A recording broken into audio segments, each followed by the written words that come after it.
Hello, everyone. Welcome to Beyond Life Paranormal Research Podcast. I'm your host, Russell Reynolds. And we got a great show tonight. We got a special guest. I met her at the Warrens Paracon in September.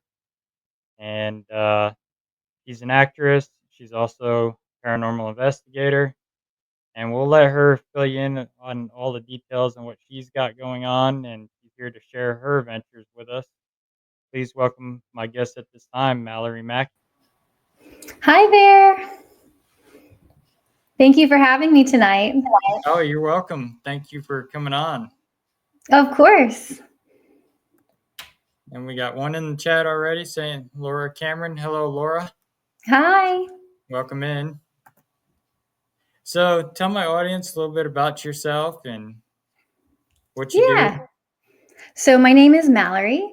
I have been in the film and television industry for many, many years, my entire adult life. And I kind of maybe 5 years ago fell into travel and adventure and more kind of the exploration side of that. And with that, I joined the Explorers Club, which is a centuries-old club dedicated to field science exploration, things of that nature. Right now, it's a lot of ocean and space, but it's, exploration as a whole. And kind of my involvement in that and film industry combined together, and I created Weird World Adventures, which is a show that highlights this world in a different way. We cover a lot of haunted places, paranormal stuff. We also cover just, strange people living really unique lives, because everybody, I think, is a little bit weird. I'm definitely a weirdo. And I think when you kind of lean into that and highlight what makes you so unique and different, it creates a new level into the world. And the weirdest places I go, anytime I go anywhere, when you ask, like, what's the weirdest place here, that's always the place that kind of defines, that society, that area. So I think there's just something so special in what makes us all a little bit weird. So Weird World Adventures highlights that. And it's a television show available now on Amazon Prime. And it's also, we have an accompanying podcast. So it's kind of its whole brand, and then a blog as well with mallorysadventures.com. So it kind of turned it into its whole thing, and dedicate my time now to doing that in all forms of media. Awesome. Yeah, it sounds like you stay pretty busy doing it. I do. Yes, very much so. We have, for mallorysadventures.com, we have 3 articles coming out a day now. So we'll always have content coming out every day. We are filming 10 episodes of Weird World Adventures for season 2, which will be done filming in June, and then it will release in September. So it'll be here again for the fall. But season 1 is available now on Amazon Prime. And then the podcast comes out weekly. So we're always chugging along. Awesome. I remember you at the Warrens Paracon. You brought us that doll you have. Francis, yes. That was me and my partner, Michael, were coming back from the beach, and we were passing through Williamsburg. And I love the Williamsburg Antique Mall. It's wild and crazy, and there's so many just bizarre things there. And we found this doll. It's like a rag doll, and it has like eyelashes kind of like put into it. It just does not look like a normal doll would look. She doesn't. And immediately my partner's like, well, we have to take her. Like, obviously this doll needs a home. I'm like, do we? I'm not a doll person. I don't love dolls. Right. And somehow he convinced me. So we wound up leaving that day with Francis the doll and a battle axe, which was a very strange purchase. And when we went up to the counter, the woman definitely judged us harshly. Like, what is this? Doll and a battle axe? I'm like, you know. Just a normal Tuesday. Has that dog got up and walked around yet or moved or anything? You know, thankfully, no. It's flopped around a little bit. I'm surprisingly less afraid of her than I thought I was going to be. If she does wind up like she's in our room, I was like, this thing is not going to be in our room, and she somehow still found a way on my dresser, and I'm like, I'm okay with this. I don't know. She isn't. It's almost comforting. Like she's not as intimidating as I thought it was going to be. I know I remember my dad, he read it for you and was able to pick up what's on it. Yeah. Yeah, she very intimidating. There's definitely something going on there. Did you see the ones that we had brought in from at the Warrens Paracon? I saw some dolls. I don't know which ones in particular. There were so many We dolls. brought a whole tote in at the end of the Paracon to give the Nesper, Mhm. I know, I and didn't see that. there was 4 of them. Oh. So they're in the Warrens Occult Museum. So Mhm. Oh yeah, that's a good place for them. They keep it blessed, right? So yeah, yes. There was Kelsey Davies was there with her doll Lola too. I hmm remember Lola being around, and yeah, there's just so many dolls. I don't know. Eric had his because we were checking out Eric's doll at the VIP party. He was bringing it around, and Yes. Yes. I just can't put my guard down when there's dolls around. It's not my element. Although, I don't know, I've met Annabelle, I mean, several times now, and I feel like we're good, right? Like we have a mutual like I don't bother you, you don't bother me relationship.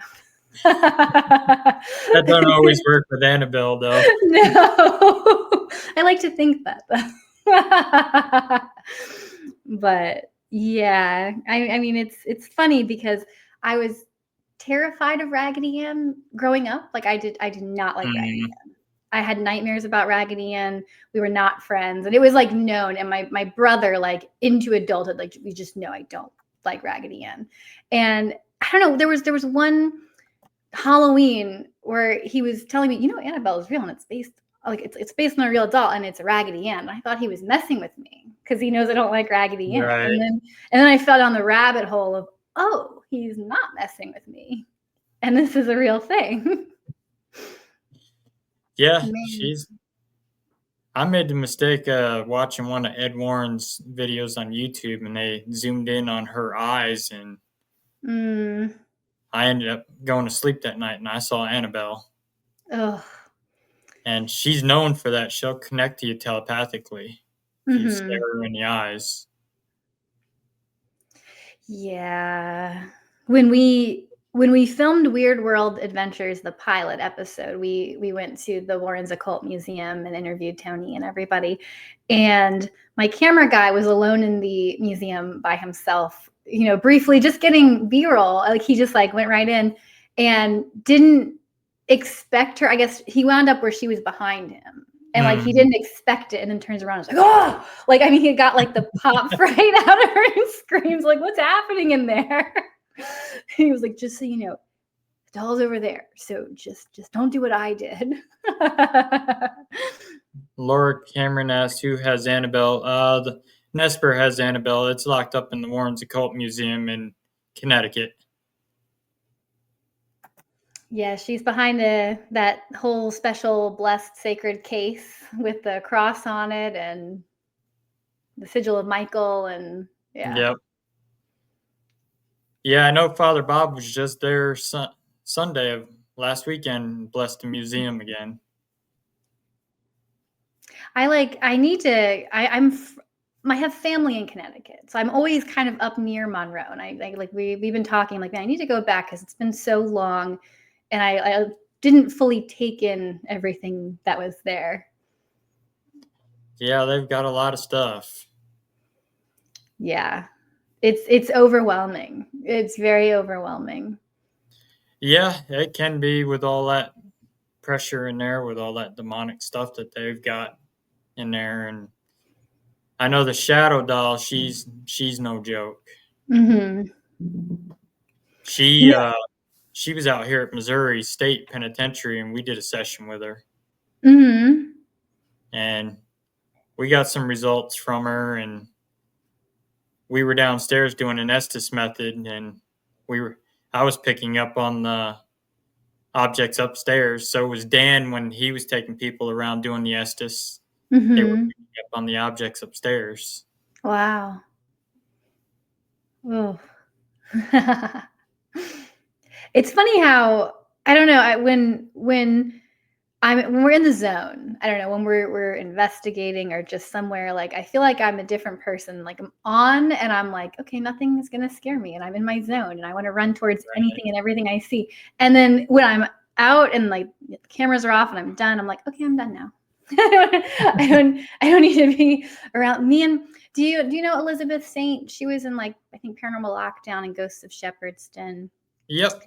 Okay. She was on my show with me and we did several episodes and investigations together, and we were in Asheville, North Carolina for one of them, and we were doing this investigation on this like haunted bridge, and it was very bizarre. Like the things the we had an executioner's block app which kind of like cycles through guttural sounds, and it's like a spirit box, but it doesn't connect to the radio. It just Right. like cycles through audio, and the idea is that it can be manipulated to say things. And it kept saying James, Jimmy, Jim. And like, at the times we're trying to communicate, we can't quite understand what it's saying. And we go do some research and then come back and like, there was a man named James that actually had taken his life in that area. So it was very, and we knew someone had, but we didn't know the name. And there was just a lot of things that happened, a lot of things that almost seemed more than a coincidence. And then at one point, Elizabeth says, "What do you want me to do?" And the box says, "Hang." And then, my camera guy's like, "Go like hang out." And it's like, hang out and hang. And it was just so Mm-hmm. like creepy. And we didn't hear it at the time because it's like the way that the box worked was it almost was indecipherable in the moment. But then when you go back and you listen to it through the camera, it was much clearer. And we're like, oh my God. And we went back and we reviewed some of it, and I was like, okay, I'm done now. Like we had this great experience, and this is a lot, and I'm gonna go to bed. And she's like, well, the hotel's supposed to be haunted. Let's just stream a little bit and put the box on while we like try to go to sleep, and let's talk to it a little bit. And I'm like, I really don't want to do that right now. And she's like, yeah, let's do it. And I'm like, okay. And then I just think it's like messing with me because then I don't know, I'm like totally not in the mood. I'm just like done. And she like goes away to go to the restroom, and the box was like, I'm gonna get you. Like it just like starts messing with me. And I'm like, oh, okay, see, this is why I'm done now. This is why I'm done now. and, and that was Asheville. Asheville's a wild place. Mm-hmm. Well, that's like us. My dad and I stayed in a haunted hotel, and this hotel's abandoned actually. There's no Hmm. running water or lights, and the rest of my team decided to go to a fancy hotel and spend the night. My dad and I, we're gonna stay here. Hmm. So we're in the storefront, and about 3 o'clock in the morning, the generator kicks off. So the light we had in the storefront, our cameras all go out. So the building's pitch dark now. Ugh. My dad says, "Hey, wake up." I'm like, "What?" He goes, "Look in the doorway." And here's this black figure about 6'5" standing in the doorway looking at us. Mm-mm. Wow. So we didn't freak. We just figured it was probably the owner. He loved Hmm. that place. He was just checking on his guests to make sure we were all right since the power went out. Hmm. Yeah, that's very cool. Looks like we had another question. So the Warrens Cult Museum open to the public? No, it's not open to the public due to zoning issues, but they do bring the objects out to Paracons, and they do the Devil on the Run tour with them. The only one they don't bring is Annabelle on the Devil on the Run tour because they won't travel cross country with her. But they bring the Shadow Doll, the Fire Doll, and a few others. Hmm. And their Paracon was in Gettysburg this past year, and they did bring Annabelle to that. Yep.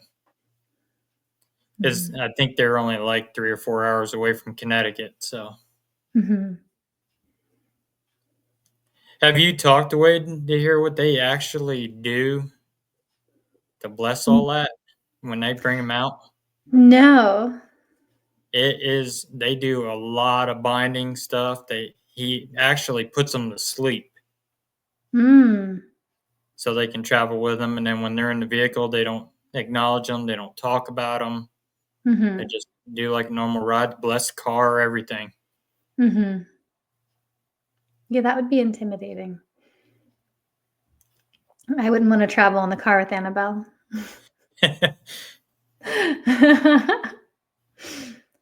Yeah. Laura asked, do you know New Jersey Paranormal? I don't. It sounds familiar. Do you? Actually, I do. Yeah, I know New Jersey Paranormal. I know a lot of them. Mm-hmm. And then April says, I just wouldn't want to do anything with those things. I don't Yeah. blame her. I mean, Yeah. I'm more of like a, what's the word? Like artifacts collector as far as like anthropology.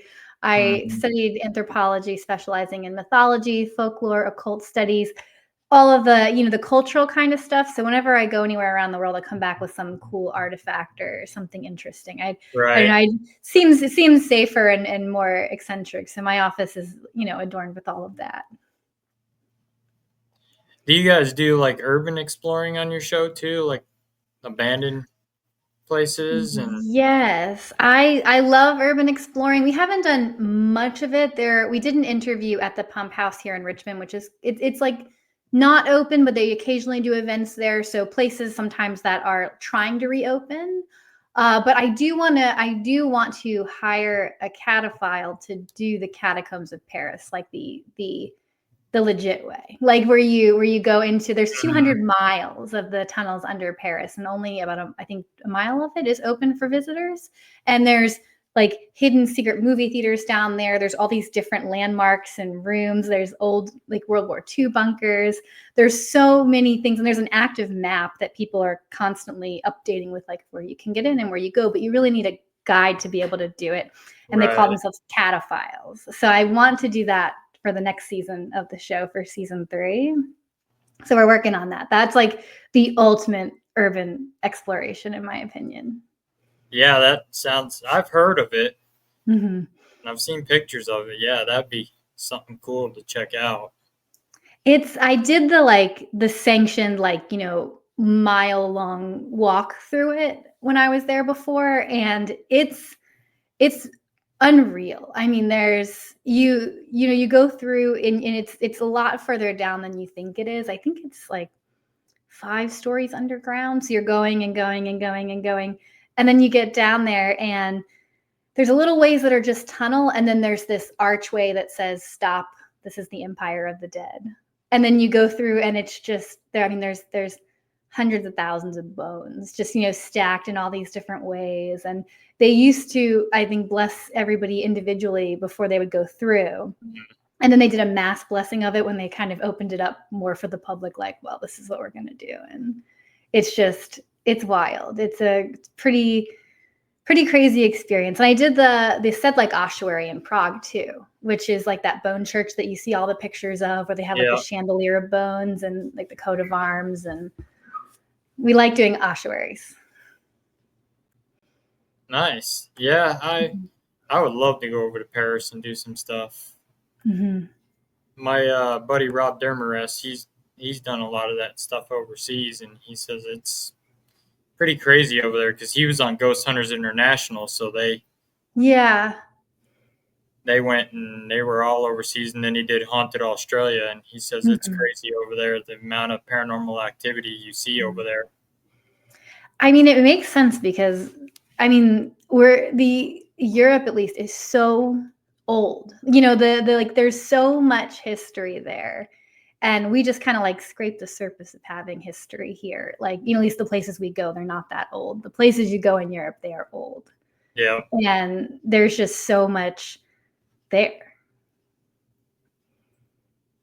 And you answered Laura's question. She asked, "Aren't there skeletons in there?" Yes. Lots and lots and lots. It's like broken down and organized by type of bone. Like it was gosh, when they were like forgotten. The catacombs were forgotten, and it's a mystery why they were even built. And they rediscovered them, I want to say in like the 1600s, something like that, 1700s. They were rediscovered. And it was around the time when the cemeteries, the bones were like rising up out of the ground because the ground is not like made to bury things in Paris. So they were like, well, all these like bodies are rising up and we don't know what to do with them. So they just threw them down into these tunnels that they found. And then there was an inspector who decided like, well, we should make this something like pretty and visitable, and thought he was doing, I guess, a great service. And then you see it and you're like, well, it's questionable whether or not it's tasteful. I don't know, right? Like it's like I think Mm-hmm. he felt like he was honoring them, but then you see it and you're like, they're just displayed so strangely, and they're all mixed together with just bones everywhere, and by different types of bones, and kind of sculpturized, and you're like, oh, this is some like anything, not like anything I've seen before.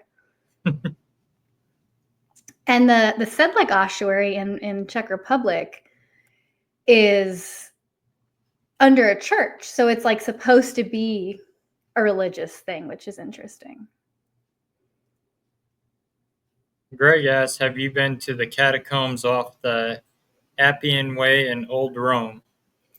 No, but I would love to do that. There is so they made a replica of the catacombs of Rome in Washington D.C. I don't know why, but there's a monastery in Washington D.C. that has a replication of the catacombs of Rome under it. And so I did that. I went to the catacombs in D.C. that are like honoring the catacombs in Rome, and there's only one body in that one because it's like supposed to be just a replication. But I do definitely want to go to the catacombs in Rome. And also I think the Brno ossuary is the second largest in the world, and that one's in Slovakia. And I stayed in Slovakia for a month or so last year because my boss from one of the magazine brands I worked for had a house in Slovakia. So when I go back, we're definitely going to that one too. Oh, nice. Mm-hmm. Yeah, you have to fill me in and let me know how that goes. Yes, I'm excited. I don't know. I love the combination of like the explorative feel, like kind of like the Indiana Jones feel, but then with the the creepy paranormal side to it. Right. Have you done anything out here in Missouri? I have not. I have not gotten out to most of like the middle of the country. I did a lot in California. Done a lot on the East Coast, Eastern Europe, and Germany because I work with Germany a lot. But I'm flying out to South Dakota to do an interview on a fallout shelter that's out there. But that's like the extent of like the middle of the country that we've kind of explored so far. If you do get to Missouri, I Mhm. recommend Missouri State Penitentiary Okay. to explore that. Mhm. I love to. Yeah, that would be great. Yeah, you'll enjoy that, especially if you do the overnight Mhm. where you're self guided. You only get a quick Oh, tour yeah. and then you're on your own for the rest of the night till about 6 in the morning. Oh, that's very cool. I would love that. I did get to the one thing I was just like dream come true ecstatic was for the first episode of season 2 of Weird World, which I'm really excited about.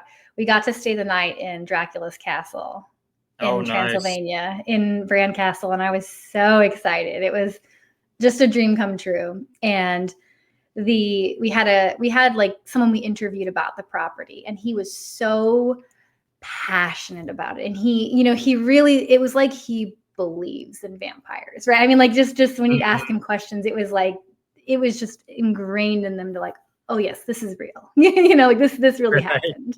And I'm like, okay. And then I think we got to like right outside the castle, you kind of leave through the dungeon. And in Bram Stoker's Dracula, that's where he gets killed by Quincy Morris. And so, that he's like, this is where Quincy Morris killed Dracula. We're like, well, in the book, though, like in the book. It was very cool. Laura said, "How old is that? Are you talking about Missouri State, Laura, or are you talking about Dracula's castle?" And Greg said he got lost in the catacombs in Rome. Oh gosh.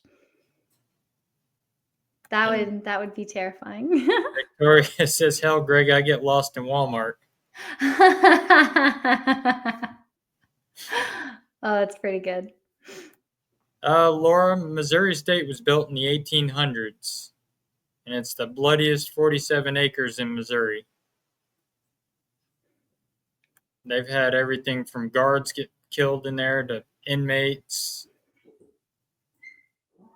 So it's pretty bad. They had one guy that actually died, cell house 4. They let him out of their cells to go eat breakfast, and they would eat right down in the hall down at the bottom. Well, 2 inmates busted in the guy's cell and stabbed his eyes out and then stabbed him, and he managed to crawl out onto the catwalks, and that's where he died, was out on the catwalks. They had one inmate get killed in front of a guard. Wow. And the guards back then were only armed with a billy club and a whistle. That was it.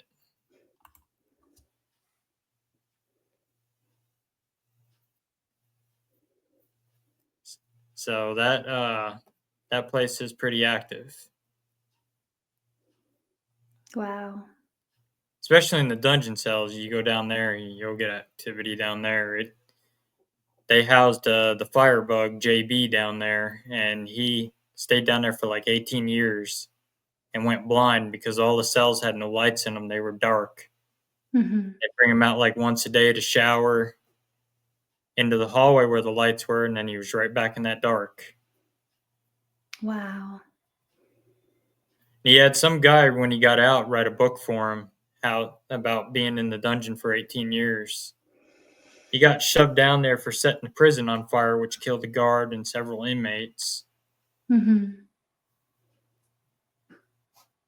Wow. That's crazy. Then, if you like Civil War history, we got a bunch of it out here too. Yeah, that's I liked going to Gettysburg for the Paracon because I'd never been there before. I never had gotten to go there. But it's funny, it's 3 hours from Virginia, and I had no idea it was so close. Yeah, Laura, there was a guy in regards to Dracula. It's Vlad the Impaler. He Mhm. was known as the Dracula. Vlad Tepes III. He was the king of Wallachia, and he was born in Sigashora. And it's funny because there's a lot of rumors that he never actually stepped foot in Bran Castle, but the people there are adamant that he did. And the kind of way that it was explained to me was that he was from Sigashora, which is in Romania, and he was the king of Wallachia. And this was kind of the in between in the route, so he would stop on his routes through Ward in that castle to stay the night in the in between. And they very much think he's a hero there. I mean, like whenever you go there and they're like, this is the hero of our Oh yeah, I've heard land. they worship him Mm-hmm. a lot out there. It's we did this Dracula experience where you go in and it's like this whole like it's a whole art piece thing, like a whole performative thing, and they have movies showing and sculptures and things, and it kind of goes through his story, like the story of Vlad Tepes.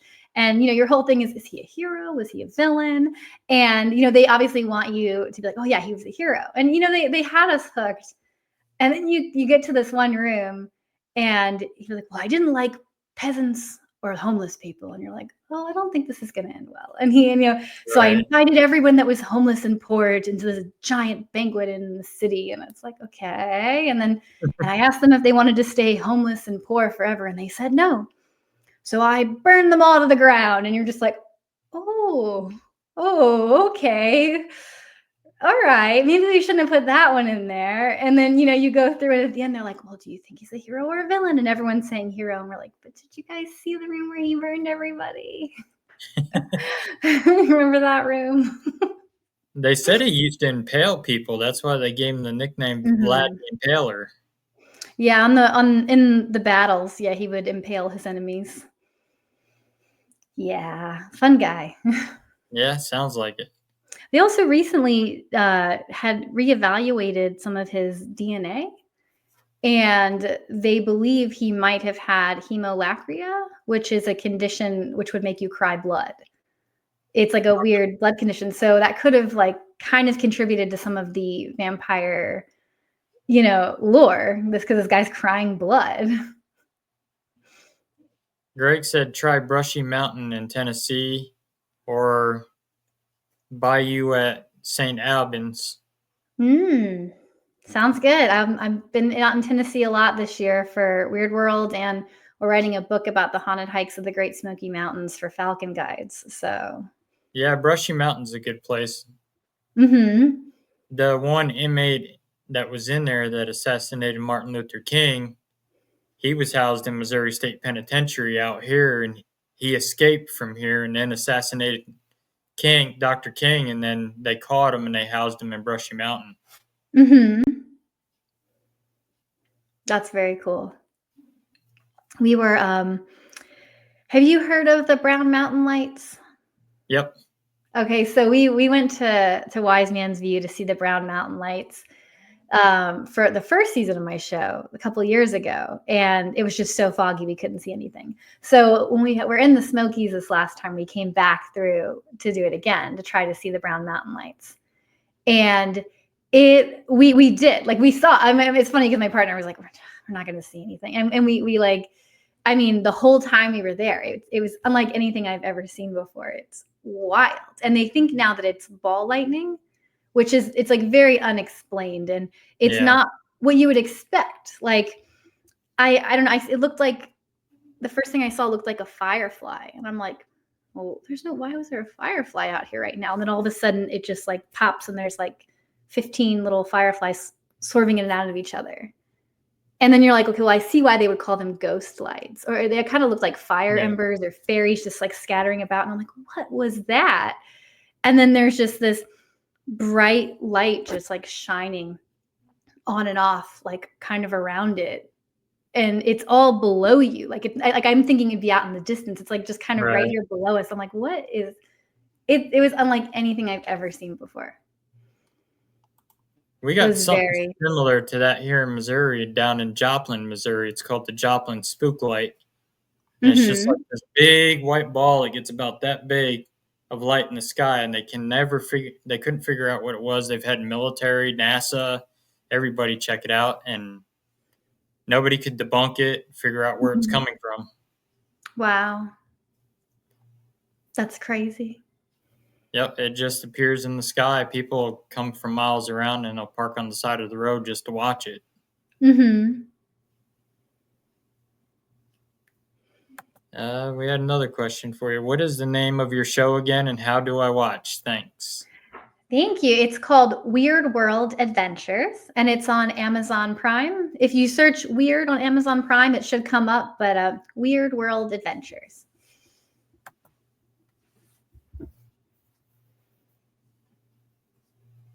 Laura says fascinating. Have you checked out Waverly Hills Sanatorium yet? No, I haven't. I've heard a lot about it, though. A lot of people I know have been over there. I've been there. I can tell you it's good. Make sure you go kind of like the beginning of June. Mm-hmm. If you start going towards the middle of summer, it gets hot in there. Yeah. Oh. And kind of plan it when you're going to get a thunderstorm, Oh, okay. because then it Oh, gets yeah. active. Mm-hmm. I can imagine that. It showed us it's the most haunted place in America with the experiences we've had there. We had a lot of personal experiences firsthand. Mm-hmm. We had a figure run right between us down a Wow. hallway. We were doing a little bit of role playing. I was acting like I was sick laying on the table, and one of my team members was yelling, "We need a doctor in here. He's not going to make Mhm. it." Our motion light kicked on, and then we heard a noise. I went to sit up and I couldn't move. I was being pinned to the surgery table. Wow. So Wow. That's crazy. the body shoot is also intense too. Oh, I can imagine. The challenge is you have to do that at like 3 o'clock in the morning. I think that was on Ghost Hunters, right? I think I remember Mhm. that on Ghost Hunters. We did it at 3 o'clock in the morning and we went all the way to the bottom of it. Mhm. And we were snapping still pictures and we had this black mass which filmed the whole body shoot coming down at us. That's crazy. And then we heard the gate up top shut. Mhm. Well, that gate hasn't moved in years. It's rusted open to the point it won't move. Yeah. Wow. But yeah, it's a good place, especially if you see the creeper. Mm. We got to see him. He greeted us on one of the catwalks outside there. Oh my gosh. He was crawling across the floor, and my one member at the time, she went to smoke, and so I was just milling around the atrium right there, and I was had the camera pointed at the catwalk, and I was just looking down there, and I see this black thing crawling. So I call another member over. I'm like, "You see that?" And he's like, "Yeah, I see that." I'm like, "You keep camera pointed at it. I'm headed towards it." Fast as I got to it, it went up over the balcony down to the next floor. Oh my gosh. And they say it's a man that used to be in a wheelchair, and he would go down Mhm. to maintenance every week and get his wheelchair oiled. Well, he went down there and there was nobody in maintenance. He yelled for him. He ended up face planting off the loading dock onto the pavement and killed him. Oh, So, and you said you got some books coming out that you're I writing? do. Yes. So, I have I lost the I have, Haunted Hikes of the Great Smoky Mountains, which will cover, like, the legends and lore of the Great Smokies, and I didn't realize, I guess, how many, like, different types of, like, legends and cryptids and things exist from the Great Smoky Mountains. Like, there's, like, a fairy house, and there's supposedly a witch that was haunting the woods, and there's a lot of different ghost stories. So we're writing a hiking book for Falcon Guides that, like, encompasses all of the legends and Mm. lore of the Smokies. And then I've also been working a bit on an atlas of 500 of the most strange and unusual places around the world. You should do the Appalachian Mountains too. There's a lot of strange stuff that goes on out there. Yeah, we're right over by there, so I was hoping to be able to do that at some point because that would be. I mean, like we're right by Shenandoah in the Appalachians, so Oh, okay. Yep. yeah. And I know there was a movie actually called The Hunted that was written about the Appalachian Mountains about a guy that was in college, and the actual guy that it happened to actually stars in the movie. Mhm. And they were hunting this piece of property that nobody was able to hunt. And they'd go out to their deer stand early in the morning and they'd hear this woman screaming through the woods. Mhm. Never see her. And they heard her one day get closer. In the movie, you can hear her get closer. And then she let out this scream, but you don't see nothing. Mhm. So they put out game cameras because they were coming back and their side by side was ripped apart. Mm.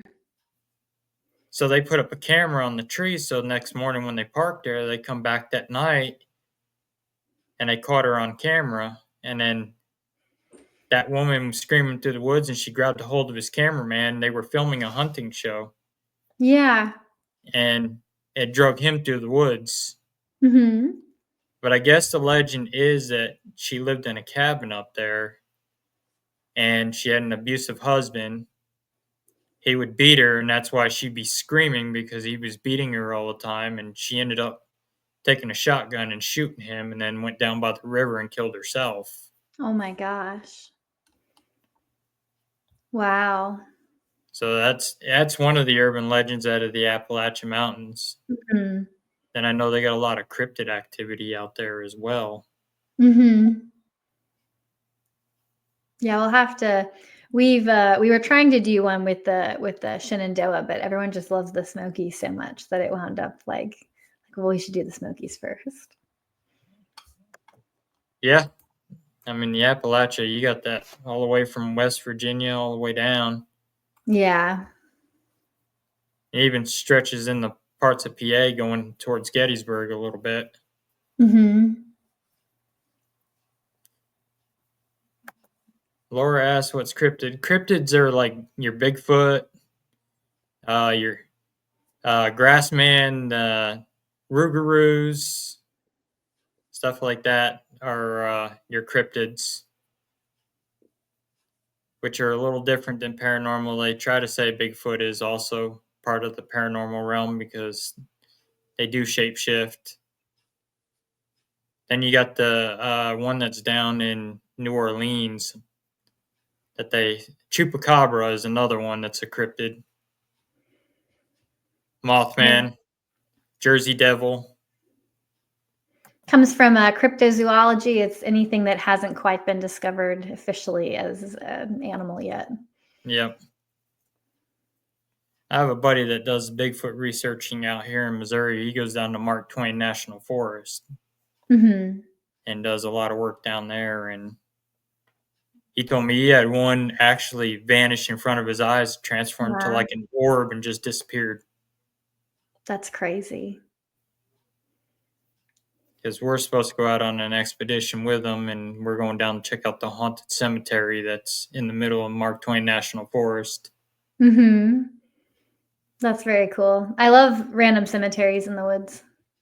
Yeah, they say this one's actually a demonic cemetery. I had a guy reach out to Mhm. me about it, but the Bigfoot guy was telling me that he went down there. There was this big cross that's got to be a good 1,000 pounds Mhm. laying on the ground. You can't get a crane in there because it's so overgrown. Next time he went back, it was standing straight up. Mhm. So, and then you got your local grass man that's in like West Virginia, Tennessee, Kentucky. Mhm. That's another Bigfoot. Out here we have the Momo monster, Mhm.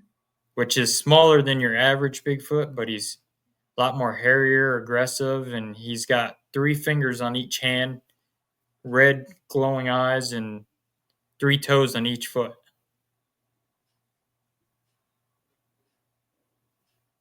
Is what our Bigfoot is out here. Mhm. Were you able to check out the Jenny Wade house and stuff when you were in No, Gettysburg? you know what? Kelsey did when she was there. I was in and out so fast we didn't really get to see anything this time, but we're planning to come back for an episode of the show. So I hope to be back soon to check it out. We're also going to Salem next month for the first Okay, time, yeah. which will be fun. I have always wanted to go, and I personally I'm all about Elizabeth Montgomery. She's like my spirit animal. I love her so much. And they have like the little like statue to Elizabeth Montgomery there for Bewitched. So I'm excited to get to do that. April asks, have you encountered a jinn? I have not. It's funny. We just recently. I've been studying, like I said, the anthropology stuff, and there's a course I was taking on occult stuff, and jinns are very relevant in it. And it was interesting because in the original culture for jinn, it was like one of the main jinns, like it was their version of Satan, like kind of their version of a Mhm. demon. And and it's interesting. There's a lot more to that than I think I realized, but I've been reading up on jinn a lot recently. Yeah, I've never experienced one. We got called for to assist on a case that was supposed to be in one. We were going to take it over for another team that was too busy, and the lady never contacted us about it. So, Mhm. Have you but ever played Phasmophobia? Yeah. Yeah, okay. I like that they have the different categories, and like gin is one of the categories. That's Yeah. what I think of. Yeah. We've dealt with some elemental stuff before. Mhm. Draconian starseed, Mm. which is like a reptilian elemental that's part of the earth. They actually look humanoid, Mhm. and they're brought in to do good or harm. Case we dealt with it on, they were brought in to do harm. Mhm. It was there to harm the stepmom. We were actually able to send it back on its way where it belongs. Mhm.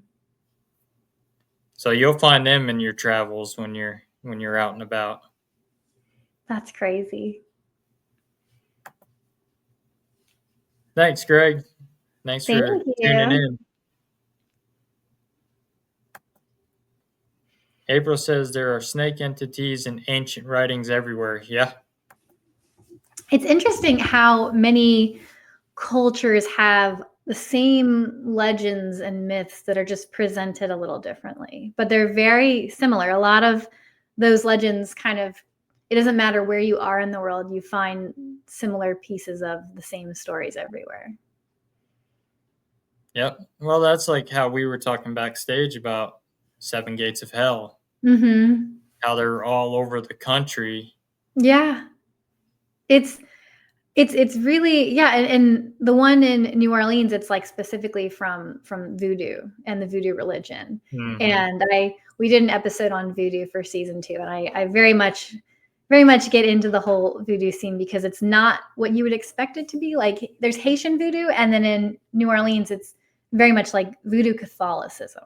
So it's Hmm. very heavily rooted in Catholicism because it was like a way for the slaves that they brought over to practice voodoo in a way that was like approved. It was if it was like done in a Catholic facade. So a lot of Right. the loa, which are like the spirits in voodoo, are like they have like a parallel of a saint in the Catholic religion. And in New Orleans, there's 7 gates that lead to the underworld, which they call Guinea, and there's 7 different loa that guard the way, and you have to present them in a specific order and have offerings for each one. And then supposedly when you get to the end, you meet Baron Samedi, who's the skeleton man with the hat, the top hat that everybody sees like in the New Orleans, Hmm.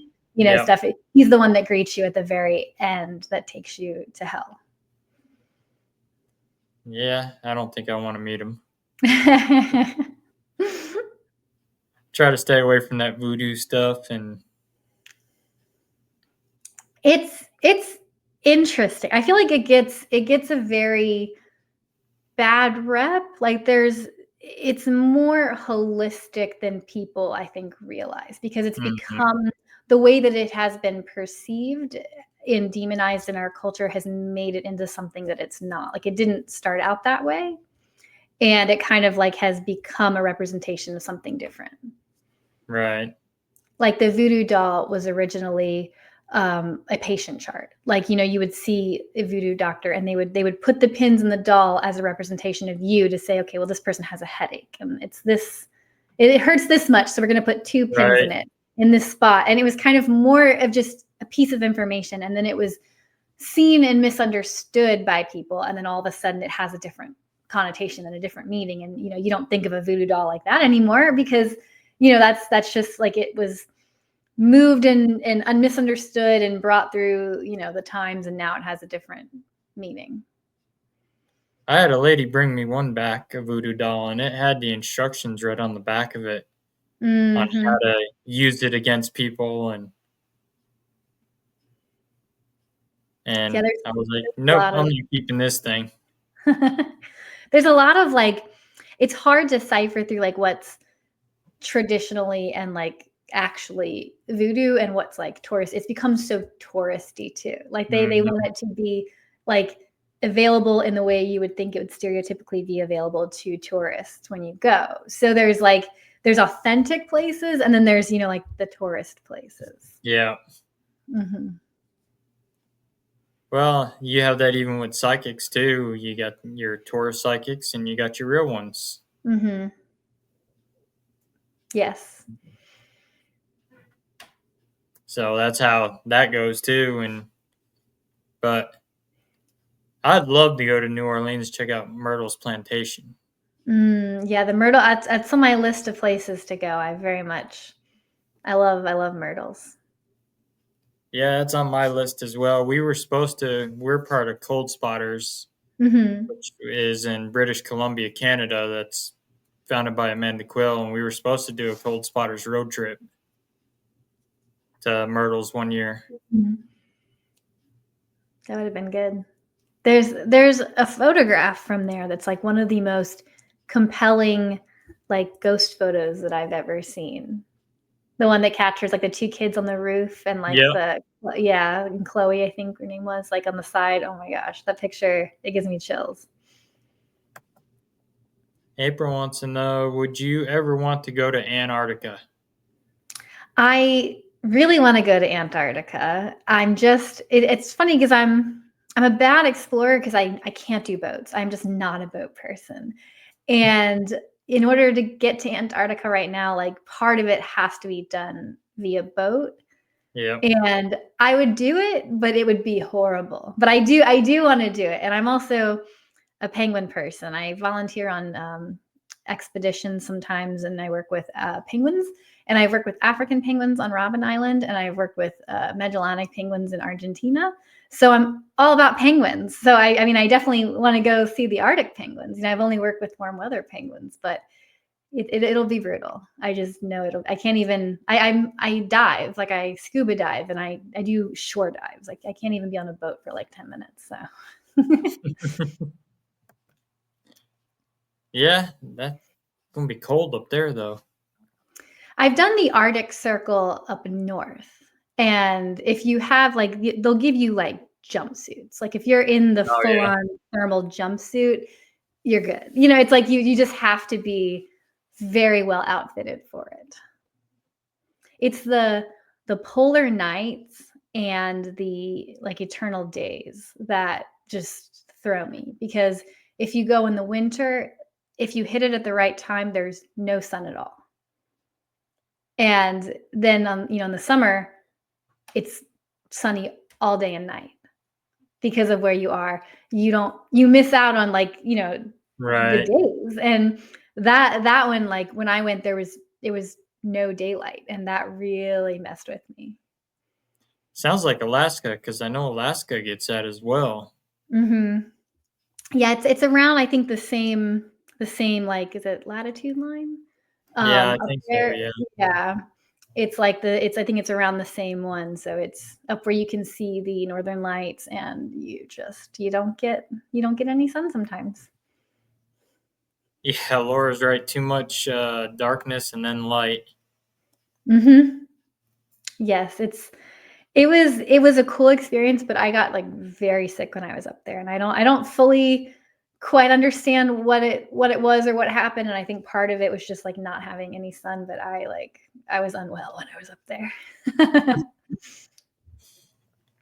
Is the breathing a lot harder up that way? I didn't have a problem with that. I was okay. It was more like I think I had some kind of, like, bacterial infection in my intestines. It was like something happened and then it just like, then the no sun just added to it. But we did like husky sledding and that was lovely. And there's parts where you're running with the sled and I was okay when I did that. I feel like the air was if anything, it was almost like fresher because there's like no civilization up there. Greg asks, have you ever been to Turks Caicos or something like Turks and that? Caicos. I Yeah. have not. I know a lot of people that have, but I would definitely love to go there. I've been to Bon Air, which is like one of the ABCs of the Caribbean, kind of out that way. It's near Aruba, and it's just this tiny little island that no one's really heard of. It's very nice. It was a interesting experience. Like it was not. It's very small, like very small.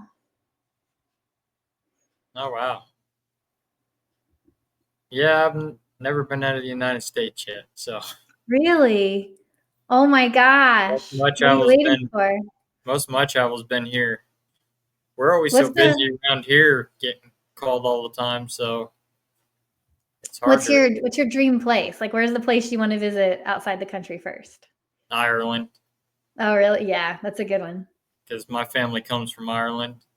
Mhm. Ireland and Scotland. Mhm. There's a lot of good castles there. Yeah, I want to go check out that one that's got the elemental in it that hit Dustin Perry. Oh my gosh, I remember that. Yes. There's Blarney is a like a place of legends too. I can't Right. recommend like aside from just the Blarney Stone. I mean, you have to kiss the Blarney Stone, but it also has like a witch's stone and these like wishing stairs and druid circles, and it just has. I mean, you can spend an entire day there, and there's so many legends and stories, and it's very cool. No, Laura, I haven't been to Canada yet either. We get asked to go, but I haven't been there yet. Amanda keeps trying to drag us up to Canada. I've never been to Canada either. I feel like I'm slacking. Well, she's talking to us about going to Seattle this year to investigate. So Mm. Seattle is another one on my bucket list. I have not been to Seattle, but I hear great things about it. she's wanting us to do a Paracon with them up there and get Mhm. many of the Cold Spotters teams together. That's very cool. So, what would you say your most scariest experience on your adventures have been? That's a great question.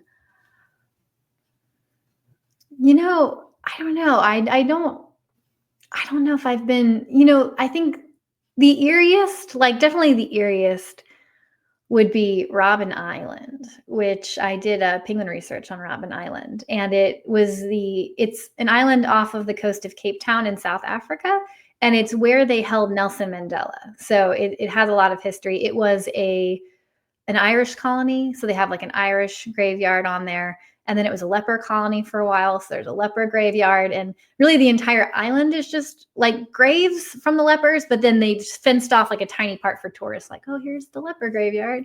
And then it was a World War II base, and then it became the political prison. And there was like a very small group of people living on it for a while recently. And then they operate the museum where people can come in and take tours to see where they held Nelson Mandela and the prison. But nobody, like, there's a handful of people that live on it now because the store closed because nobody lived there. Right.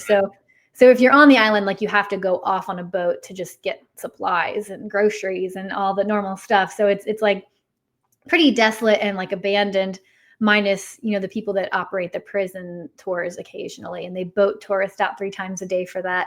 And then they have scientists that are just on the island. They're like the people on the island working with the penguins, and just the unbelievable like amount of history, and just the fact that there's so many graves everywhere there, the fact that we were sleeping in kind of old prison buildings, like political prison, just everything about it was like, Mhm. this is just eerie. And then there's actually the risk of real poachers. So I was worried about poachers because there's a lot of shipwrecks around there from poachers. And it was a lot of just the environment and the ambiance and the history, and all of that stuff made it just like I didn't sleep well when I was living there.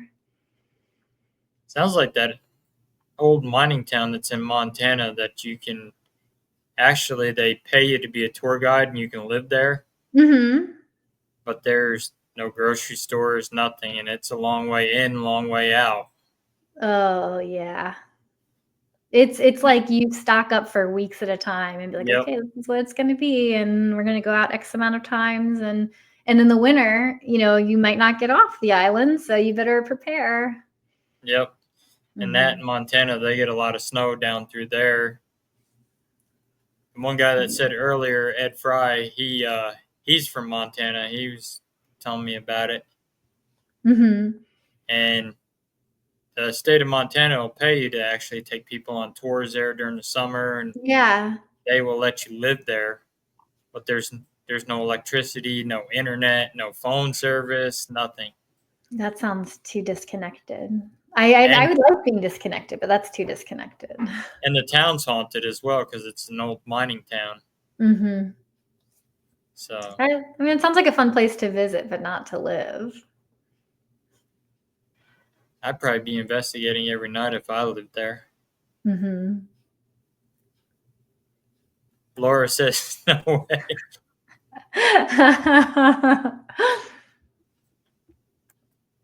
Yeah, I don't know. There's people that do it though. I've seen Mhm. people actually live there. That's crazy. And there's that other town in Ohio that they call it Helltown, and there's people that actually live in Helltown, Mhm. and there's no way in, no way out because the road they don't do the road. The road's all broke up and it's all blocked off, so you can't even get in and out. You have to hike in and out of there. Mhm. That's crazy. So, so on your other adventures, what other cool places have you been to? Gosh, so many. We did Bran Castle. There is a salt mine in Romania, in Cluj-Napoca, called Salina Turda. It's all over Instagram and stuff too, where they took an old salt mine and they made it an amusement park. So there's this like weird amusement park with a Ferris wheel and mini golf and rides and ping pong and just all this stuff, and then a boat ride at the bottom in an old salt mine in Transylvania, which is really cool. And while we were there, we did Dracula's birthplace, Sigashora, which is it's very beautiful and very creepy because we kind of wandered up. It has this like arched stairwell up the hill in the middle like of the night. We kind of were just walking and wound up, and then it like leads to the cemetery of the church, which I'm like, well, we don't want to be here in the middle of the night Right. in Dracula's birthplace. Like, you make a wrong turn and you're like, oh, I am in the cemetery now. I see what I did there. And that was pretty cool. And we went through a bunch of the castles in Eastern Europe. I love Eastern Europe. It was incredible. And Kachiske is the castle where they imprisoned Elizabeth Bathory. She was the one that bathed in women's blood to try to stay young. And Oh, okay. so Yep. we I know we went there. That was very cool. And they had an Iron Maiden, and somehow I wound up in the Iron Maiden. Like, I don't know. Hey, Janet, welcome in. She says, Hi. hey, everyone watching from haunted historical Savannah, Georgia. Oh, nice. Savannah's on my list to go for Weird World too. Definitely.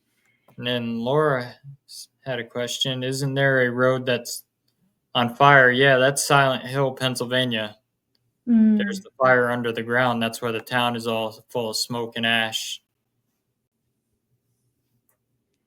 it's crazy. Natural phenomena sometimes is just as creepy as the paranormal stuff. Yeah, and they say that town is pretty creepy, Silent Hill. Well, they made those games off of it, right? Games, they also did movies Yeah. of it. Yeah.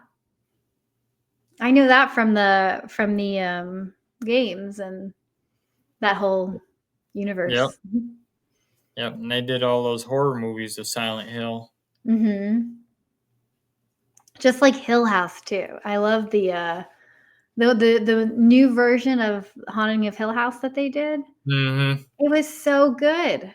I really liked how they presented hauntings in a way that was cyclical, and how everything kind of influenced everything else in a way that was kind of not in a linear timeline. And I thought that was very clever.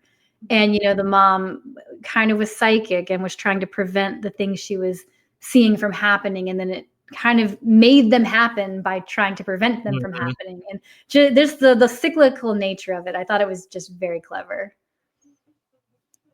Yeah, some of those movies are pretty accurate on some of them. My Hmm. mentor, Farah, she'll take like your demonic movies, like she did. the Conjuring movies, and she'll pick apart what's real and what's Hollywood Mhm. on them to show you what demons actually do. And she's done quite a few of those movies, picked them Mhm. apart. She did the demon house that Zach Bagans bought. She was able to go Yeah. to that one too and do that show. Laura says I'll have to check out Hill House. Mhm. It was the Mike Flanagan stuff, right? It started with The Haunting of Hill House, and then it was Bly Manor, and I liked Bly Manor because it was like a mystery, but also a Mhm. ghost story. And then I think they did what was the vampire one? I'm blanking on what it was called now, but they did that one. That one wasn't quite as good, I didn't think. I thought it could have been condensed quite a bit. And the last one they did was the Edgar Allan Poe one, which I thought was pretty good too. Gotta love Poe. We did a couple interviews at the Poe house recently because it's actually Oh like yeah, it's right by where I live. So that's like it's interesting. They have a lot of, his famous artifacts and, pieces of his hair, things on display, his like original writings, and it's very cool. yeah. He was a unique individual. Edgar Allan Poe was. Mhm. I like checking out some of his stuff. Very, very tragic guy. There's every time you think he'd get a break, it just gets worse, and you're like, oh man. Yeah, even his games were pretty cool too. They made Yeah. some games of Edgar Allan Poe. Yeah, where you Mhm. on his writings where you can dive into his mysteries and Mhm. Oh yeah, I love it. I love Gothic literature, and he was considered one of the fathers of it. Janet Rose says, "I think there was 3 Silent Hill movies. They were scary." Yeah, there was about 3 of them,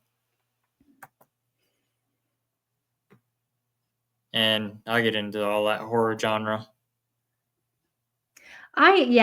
Me and my brother love like the old cheesy, like old 70s horror. I don't know. There is the Christopher Lee Draculas are just the top of my game. I think they're so bad in such an enjoyable way. Like I love watching them. Right. What about the Vincent Price Dracula? Oh yeah. I anything with Vincent Price. I love Vincent Price. He he had me when I was a kid, like, I don't know, because of he was in Scooby-Doo. They had Yeah, an off-branch Scooby-Doo, like the 13 Ghosts of Scooby-Doo, and he played himself. Like, but he was Vincent Van Ghoul, but it was just like Vincent Price, right? Playing yeah, himself, and he's so outlandish, and it was so wonderful. And I'm like, this guy is great. yeah. He's a good actor, and I'm actually related to him. Really? Yeah, I'm a That's cousin of amazing. his. That's Him and very cool. Boris Karloff, that played Frankenstein. Mhm. Mhm. That's very cool. He Laura was yeah, said, he was "My great. uncle had old horror films on reel to reel." Mm. Yeah, my grandparents had quite a few of those old ones too on reels, and Mhm. they had like the old Three Stooges meets Frankenstein, Abbott and Costello meets Hercules, and all kinds of stuff. Wolfman. Those are it's interesting to go back and watch them now because they're not what you would expect almost. And they're classics and they're great, and I'm definitely not, not saying anything bad about them, but they are not at all a representation of like the source. Like when you read Dracula and Frankenstein and all these books, they're so different than how they're portrayed in media. And it's something that I read them much later and was like, "Oh, this is not what I expected at all." And Greg said Bella Lugosi. Mhm. Good old Bela Lugosi. Yep. I loved, one of my favorite movies of all time. I love it more than I should is the 1999 Mummy movie with Brendan Fraser Oh, and Rachel okay. Weisz. Yep. I love that movie, and Evie O'Connell is like my spirit animal. I just love it so much. But it's funny if you go back and watch the original Universal Mummy, it's the same mummy. It's like the same characters, but just being told in a very different way. It's, Imhotep is the same mummy in the 1930s mummy that he is in the 1999 mummy with Brendan Fraser. Yeah. And he's still trying to bring back Knox on the Moon. Like, it's the same story being told so much later, just in a different way, which I think is fascinating. And if you go down into like the anthropology of it, Imhotep is a real person. And he was actually one of the greatest figures of Egyptian history. Like, he was actually a really good guy. He was the first ever documented physician, like the first named physician in written history. And he was like an architect, and he was at this, and he's just this overall incredibly accomplished person. And then somehow Universal came in, well, we're going to make him the villain in our movies. You're like, well, how'd that happen? Well, that's like even the Yul Brynner's old mummy movie too. Yes. Oh my gosh, I love Yul Brynner. He was the pharaoh in Ten Commandments. Yeah. That's a classic. Some of his Western stuff was good, like the Magnificent Seven that he was in Mm-hmm. is pretty good. Yeah. And I was just watching the other night House on Haunted Hill with Vincent Price. Yes. That's a good one. I think that one's a little better than the remakes that they did. Yes. It's a good one. If anybody's got any more questions, feel free to throw them up in the chat. See if we got any more. Nope, nobody answered yet. So yeah, if you ever come out to Missouri, just holler at us and we'll show you around and show you some cool historical places. Thank you so much. I definitely will. I'm going to add that to the future adventures for Weird World. We've got the historical Beatty Mansion. Go out to Kansas, we got the 1889 McIntyre Villa. Mm-hmm. The Sally House is out this way. We're actually not too far from the Villisca Axe Murder House. Mm-hmm. And we've got our local legends around here, the Hans Mill Massacre and Mm-hmm. the Slagle Mill. That one is a good historical haunted place. Mm-hmm. He was a judge in Livingston County and he was accused of killing his wives. Wow. He was married like 6 times. 5 of Jeez. his wives mysteriously disappeared. One they found hanging from the mill bridge. Wow. The 6th wife's the only one that he didn't kill. Mm-hmm. And the brother of the wife found out that she was married to him and he was coming out to kill Mr. Slagle. Well, Mr. Slagle got the drop on him and shot him. Mm-hmm. Buried him in the road. They never did find his body. Wow. They got a local cemetery on the property where Slagle's buried and all his family. Mm-hmm. And we've been out there. We've caught figures on thermal out there standing in the tree line looking at us. Mm. And you'll see deer in the thermal, and the deer don't even react to the figure standing there. So we knew it wasn't human. Right. That's crazy. We've caught a girl crying out there. Spirit box session. I caught his son on the spirit box. Mm-hmm. And then we had one Wow. investigator out there provoking them, and Mm-hmm. which I don't go for that because that stirs up a whole bunch of hornet's nest that gets somebody hurt. Right. And she was saying that Mr. Slagle looked like an asshole, and next thing you know, here comes a rock flying through the trees at us. Wow. That's crazy. Laura said, I know someone that just bought a funeral home in Southwest Virginia. Oh, wow. That would be an interesting place. Yeah, funeral homes are. You get some activity in funeral homes. Mm-hmm. We did this one abandoned hotel. I used to work on the golf course when I lived in New York, and we caught some paranormal activity in there. My dad and I were just walking through. It was abandoned, Mhm. and since I worked there, they gave me permission to go through the hotel. And him and I watched this door slam open with force and then slam shut. Wow. We thought maybe it was a homeless guy in there or something that didn't belong in there. We're up on like the 14th floor, Mhm. and he was coming one direction down the hallway, and I was coming the opposite when we both saw it. So we went in that room looking for it. Mhm. They couldn't hide under the bed because the bed sat close to the floor. The Right. place was so destroyed, so there was no place for him to hide,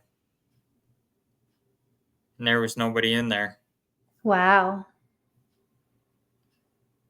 We got down to the basement, and we seen this black figure go running through the basement and ran down one of the tunnels. So I told my Wow. dad, circle around and I'm going to chase it down the tunnel and I'll chase it right to you. Came out, went outside, and went down into one of the other building's basements, and we couldn't get down in there because the building was falling down.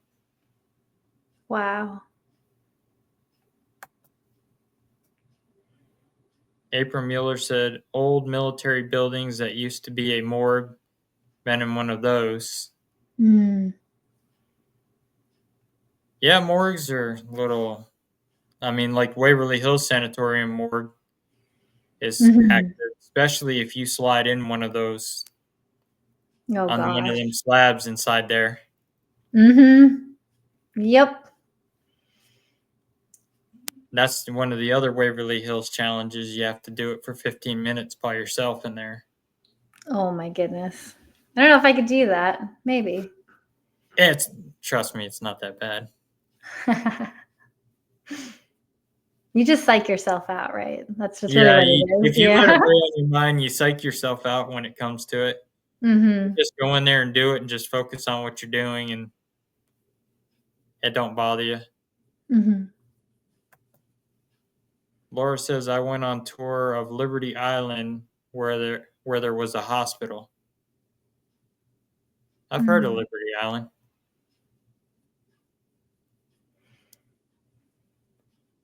Well, it's like the Japan's got that suicide forest. Yes. I forget it. Ayahuasca, something like that. Yeah, it's Yeah. no joke. There was an influencer that got canceled because he found a dead body there and filmed it. Yep. Yeah. There's usually two that follow my show from Japan. They usually come on and they know exactly right where it is. They live near it. Mhm. Yeah, that's a scary place. I feel like anything outdoors is just less intimidating for some reason for me. Laura said where the immigrants went through on Liberty Ellis Island. Isle? Is that Ellis Liber- Isle or Liberty Island. oh, okay. April says my husband was Navy and Portsmouth Naval Old Hospital was haunted. Hmm. I'm sure it has not been investigated. Yeah, Ohio, Portsmouth, Ohio is one of the most active. It's on the top three places in Ohio that's haunted. Mhm. We did a private residential case out there in Ohio, and we were downtown Portsmouth, and we actually ate lunch in a old mob speakeasy. Oh, wow. That's very cool. And right across the street, there's an antique store there that's haunted, and I guess Mhm. he had like 4 or 5 psychics up on the fourth floor, and they weren't even there for 10 minutes. They ran out screaming and crying. Wow. So that's on one of our lists to investigate. The guy wants us to come out and investigate it. Wow. That's very cool. And even at Gettysburg, we went and investigated the battlefields Mhm. and got activity during broad daylight out there. Mhm. heard cannon fire. We seen smoke rise up over the tree after we heard the cannon fire. Wow. Was up on a little round top, and I peeked over the ledge. And there's this rock formation standing up, and here's a soldier staring at me. Wow. That was one of the bloodiest battles, so that would make sense. Yep. Mhm. We went down on the bloody field, and that's where I captured a man in Chinese armor Wow. on camera. Carol Mhm. Garcia, who's a viewer of the show, she was actually the one that spotted it. I was live on Facebook, and I was just talking to the audience about the history and stuff. And Mhm. next thing you know, I guess about 8:47 minutes in, she spotted it. Wow. And I had a family member get killed there, John Franklin Reynolds. He was shot off Mm. his horse at Reynolds Woods. Greg said we had a crazy challenge. We had in the East Cell Block on the third tier at Mansfield Reformatory.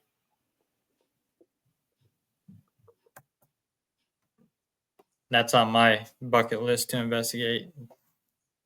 Mansfield, and then West Virginia State Penitentiary is another Mhm. one. Mhm. Pennhurst, Pennhurst, I've heard a lot about. that's another one on my bucket list. So far, I've crossed a few off. I Missouri need to State. I Missouri need to State. focus more here because all of my stuff is like abroad. I need to get back in the States a little bit more. Yeah, there's a lot. Mhm. I was able to cross Gettysburg off in Missouri State and Waverly Hills, and Octagon Hall was another one in Kentucky.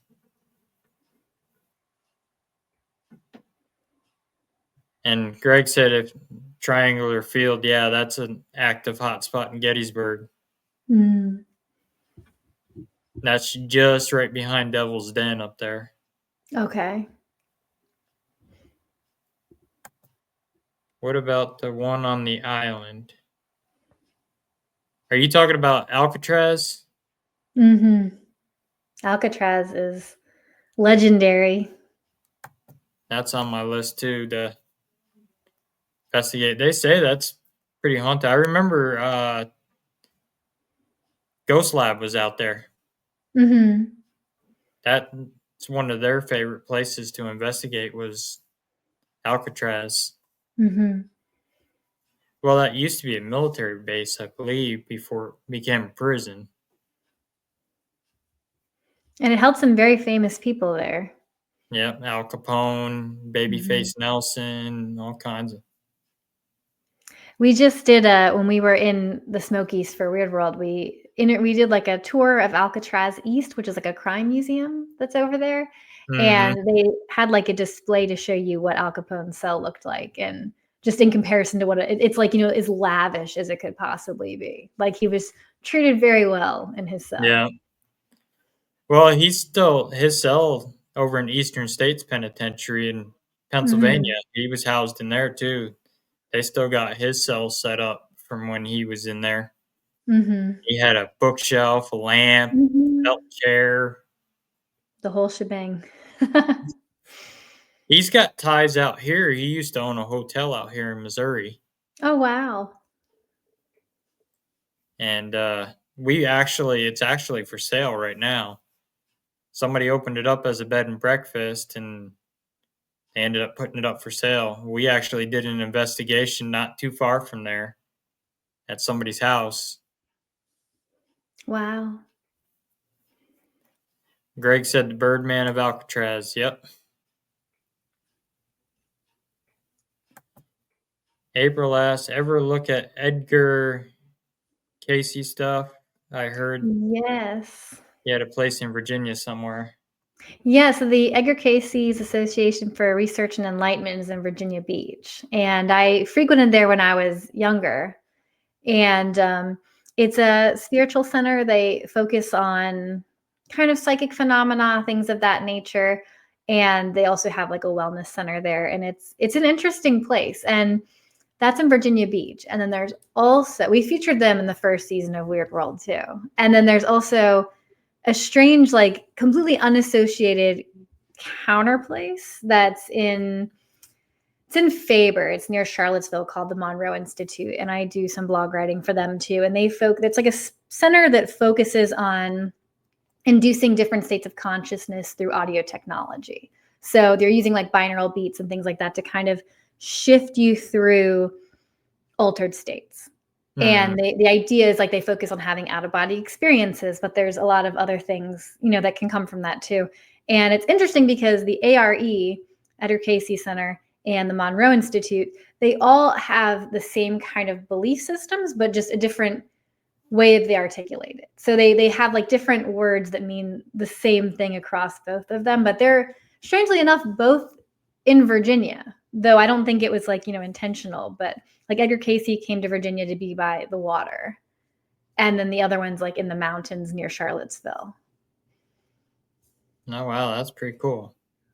It's really interesting. They'll do like brain maps at the Monroe Institute and kind of show you what your brain looks like while you're meditating in different states of awareness.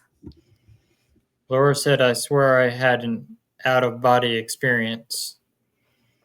I feel like it's way more common than, people realize too. And a lot of times it happens accidentally. And I mean, I went through when I was pretty much 13, maybe until I was an adult, I had sleep paralysis almost every day. And that was, that's kind of like, it's very similar to the idea of what an out of body experience would be, except it's like, a lot of people think that's the first step to having an out of body experience or whatever, you don't know, but it was very alarming and terrifying. And it kind of had me become more comfortable, I guess, with myself and learn techniques about getting out of it and how to deal with it. Yeah, Laura said she was looking down on herself. Mm-hmm. Should read Journeys Out of Body by Robert Monroe. He's the guy that founded the Monroe Institute, and he describes his first out of body experience like that. And it's very interesting. He was sleeping and then he's just looking down and he's like, that's me and that's my wife and what's happening. And then it was over. And that's kind of what drove him to find and create the Monroe Institute. Right. They're the ones that had the like CIA research done on them too. Oh, okay. Yep. Mm-hmm. Well, that's like even the ones that have near death experiences too. Mm-hmm. They do a lot with NDEs there. And the gateway tapes were with the CIA. They sent people to the Monroe Institute to try to like create a psychic division for the government back when they thought Russia was doing it. Yeah.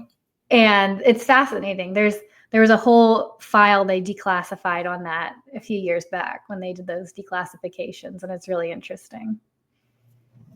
Well, that's like my dad. My dad had a near death experience. He was in a car accident and died 3 times, and they brought him back, and that's why he's got the abilities he's got from it. Mm-hmm. Wow. And he remembers just seeing a white light going around and hearing, because your hearing is the last thing to go, and he was hearing nuns saying he isn't going to make it. And he woke up to him reading his last rites. Wow. So he's one of those. He's got that abilities where he can see spirits, hear them. He can read people, and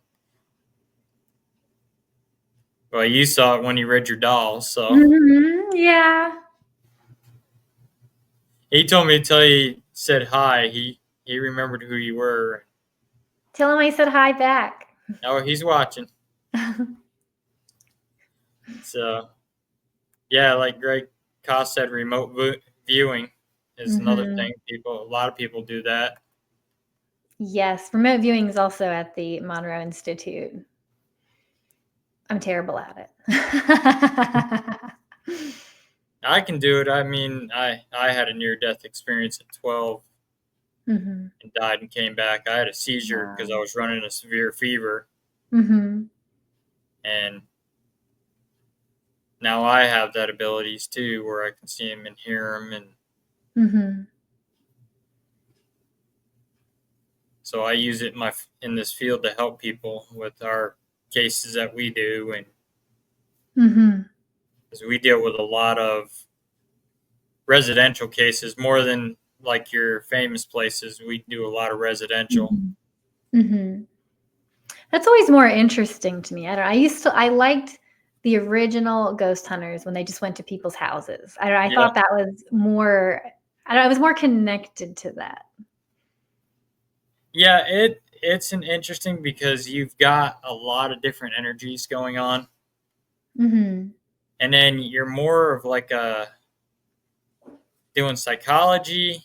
Plus, you're also background checking people and doing all Mhm. kinds of stuff, and it's more in depth into the research of the paranormal than going out thrill seeking in these famous places. Mhm. You're actually helping somebody that's dealing with paranormal issues that don't know who to turn to. People think they're crazy.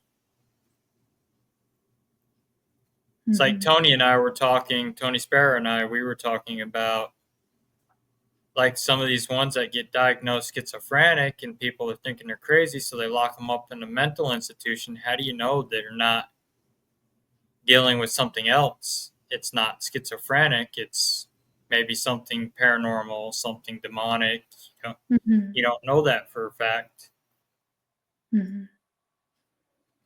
Laura says, I can't imagine a haunting in my house.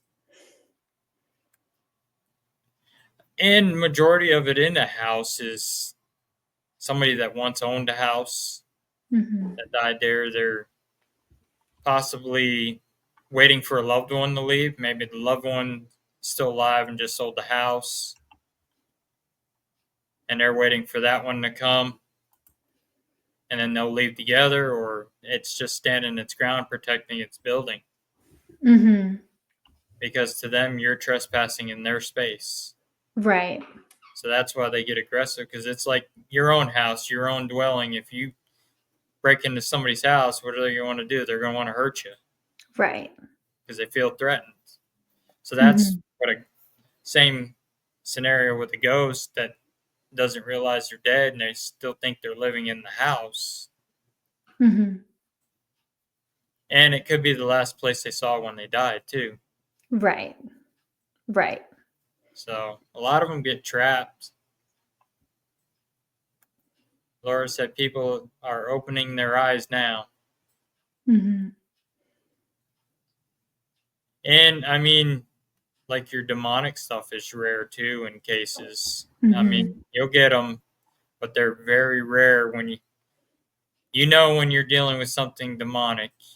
You can tell the difference between your regular ghost and your demonic stuff. Yeah. And trust me, demonic entities are no fun. They take their toll on you. Yeah, luckily I haven't experienced much in that realm, thankfully. Ever seen or do you believe in hellhounds? Hmm. I don't know, have you? I haven't. I've never seen a hellhound, but I've heard of them. There's a cemetery in Brunswick, Missouri that's got reported hellhounds in it, Mhm. and the cemetery shifts. There was a group that spent a couple years out there, and this was before you could. They were making diagrams, of pictures, and stuff of maps of the cemetery when the trees would shift, stones would shift, fence would Mhm. shift, and then when the digital cameras came out, then they started snapping digital photos of it. It's interesting. It reminds me of The Hound of the Baskervilles. Right? And they Yeah. say there's hellhounds in there as well in that cemetery. Mhm. Laura Cameron said Ed Warren.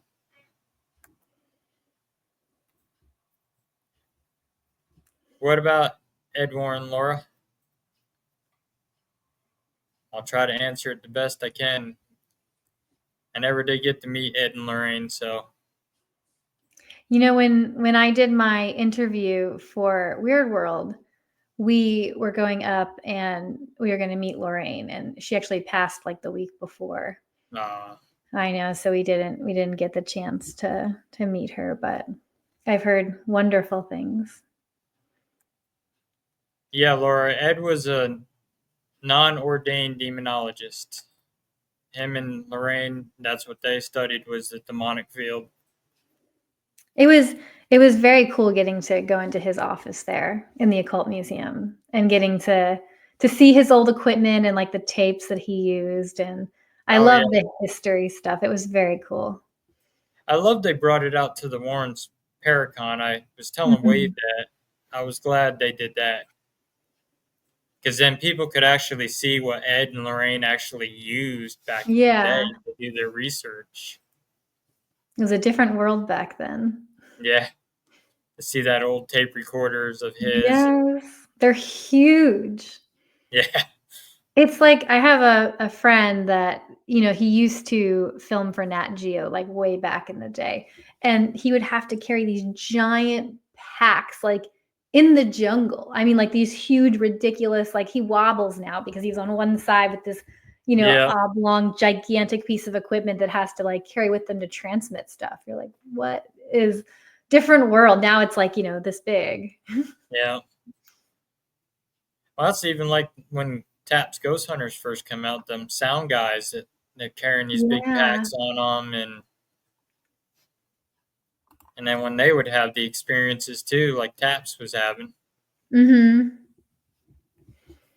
Oh yeah, I love the original Ghost Hunters. That's kind of what got me into all of that. I remember when I like was early when I was just out of college and it had Ghost Hunters and Destination Truth were like Yeah, my guilty pleasure sci-fi Wednesday nights. they were actually mine too. I would watch those too.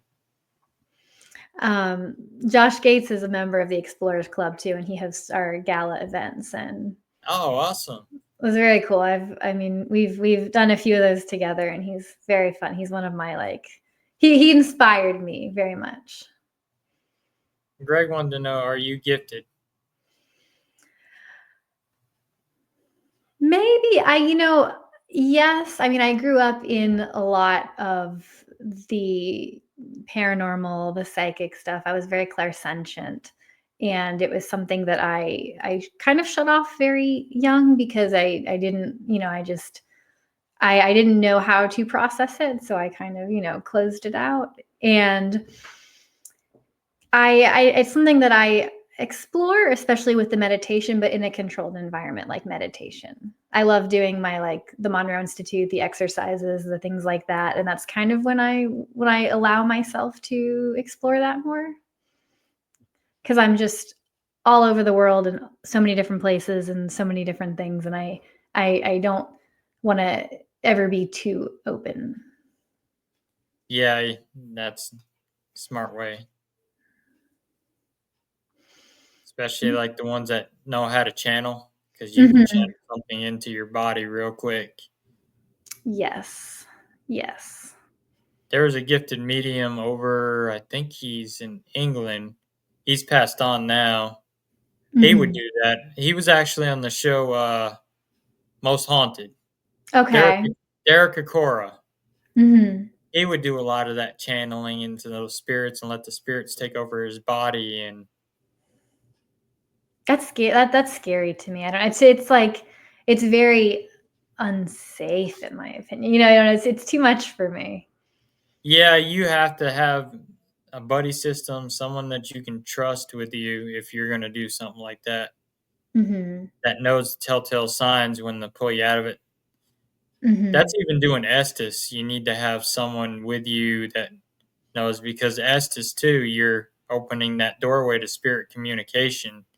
You're letting Mhm. something in. So Yeah. you have to be very careful with that, and all your senses are blocked with the Yeah. blindfold, and you got them headphones on. Yeah. We've done it without the spirit box, where you use your third eye for it. Mm. Put the blindfolds on and the headphones where you can't hear nothing. Mhm. and use your abilities for it. Mhm. That's an interesting feeling when you do that. Mhm. We did that in Missouri State, and I was channeling into the firebug, Mhm. and he's very hard to actually come in contact with. Mhm. Then I was picking up the number 20, which I was able to verify later from Wade that he had all the stuff in cell 20, and the spirit of cell 20 was mad because they were putting stuff in his cell and he wanted to be left alone, and they were just disrupting everything. Mhm. And then we were picking up on their museum objects upstairs, some leftover energy from them when they packed them up. And then I got going, and all of a sudden, something dark showed itself and under the blindfold. I was like, "Nope, we're done. I'm not talking to you."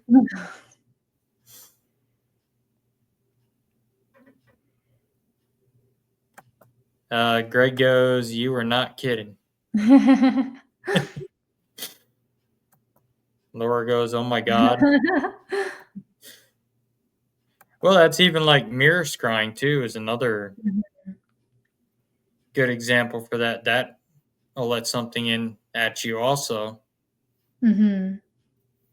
And for people that don't know, mirror scrying is where you take low light and you stare into a mirror, and in a haunted location, your face starts changing to something else, which they say that mirrors are portals to the spirit world. So Mhm. they're like doorways. That's why you never put two mirrors facing each other. Mhm. I said historical, archaeological, anthropological stuff. I was playing with the rune stones not too long ago. Oh, That's okay. fun. Those are very interesting. It's like tarot cards where it has like a very unique way and strategy to like decipher it. See, even tarot cards are the same thing too. They're like Ouija boards. If you do them wrong and you're not skilled at it, Mhm. you can open that door. We got called on one where a lady did that. Mhm. She was playing with tarot cards and she conjured up three things in her home. And she was diagnosed schizophrenic, so Mhm. she was just easy target for it. Right. But it was like three different cultures of entities that were in her home. She had three sets of tarot cards from different countries, Mhm. one from Turkey, one from China, and Japan. Mhm. And for us, we can't, our cleansings aren't going to work for something like that. Right. And so we ended up taking the cards out of there. We got rid of them. Mhm. We usually send all that haunted stuff off to our relatives, Nesper and John Mhm. Zaffis. Mhm. Greg said ruin stones. Mhm. I've heard They're people use them. They're interesting. Yeah, they're quite interesting, and I don't know, I thought it was interesting to learn the alphabet that's on them because it has unique meanings with what you pull, and there's a bunch of different spreads like with tarot. Hmm. Mhm. Yeah, buddy of mine, he has those and he knows how to do them. Mhm. I've never got into them. Laura said, John, he's cool. Yep, the godfather of the Mhm. paranormal. My cousin Johnny Zaffis. Mhm. He's actually the nephew of Ed and Lorraine Warren. Mhm. I just had him on here not too long ago. That's cool. He's a good man to learn from too. If you want to learn anything paranormal, speak to Mhm. John and them. Mhm. Even Nesper though, because they've worked so close with Ed and Lorraine. That Mhm. April says I don't have to try and communicate with them. They do all the time in my dreams. Dreams are a gateway. Yep. Have a good night, Greg. Thanks for coming in. Have a good night. We got about 10 minutes left, so anybody got any more questions, feel free to put them up in the chat.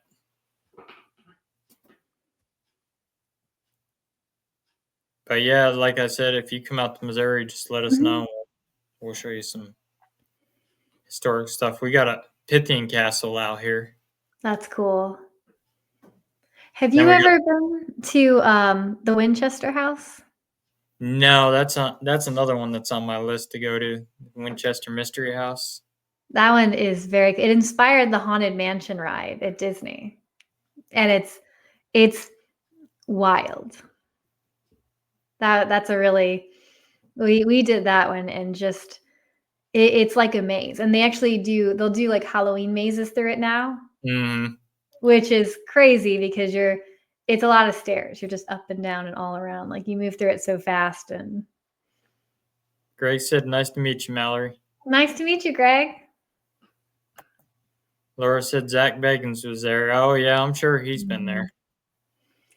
Yeah, there was several of them I think that were out there, and Taps was out there, I know.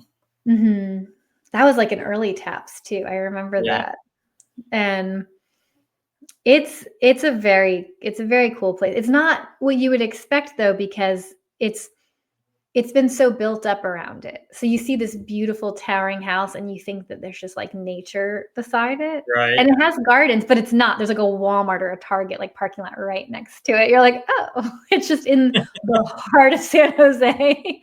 Like, well, that's not what I expected. Why would you want to build right next to that house? Right. Well, I know. I remember watching that on Taps and watching them. Mhm. I think Steve got lost like 10 times in that house trying to set cameras up. It's a maze. It was 6 stories tall at one point until the earthquake happened, and then now it's like 3. But it is a maze, and there's there's I mean, I don't know. You get lost. It took us 3 hours to get through our tour of it. Because I remember him opening one door, and when he opened it, it was just a big drop off to the outside. Yeah, there's a door that leads to it's from the 2nd story out into the garden. There's a stairwell to nowhere that just like ends at the ceiling. There's some strange anomalies there. Laura said she must have felt so guilty.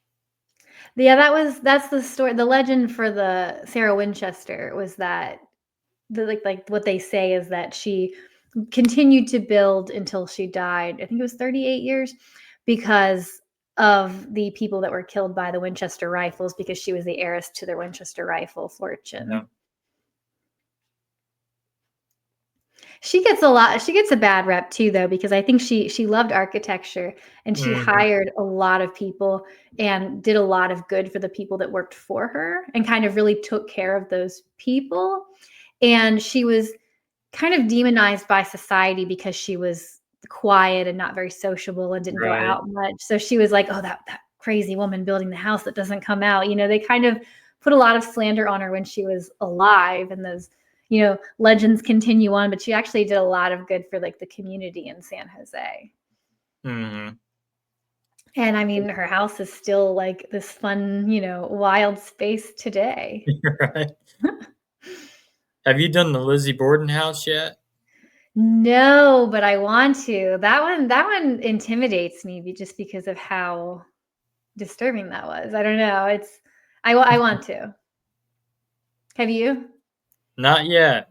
I need to go up there because I'm actually related to Lizzie Borden. Wow. Yeah, that would be a good one. The Myrtle's Plantation is the top of my list, definitely.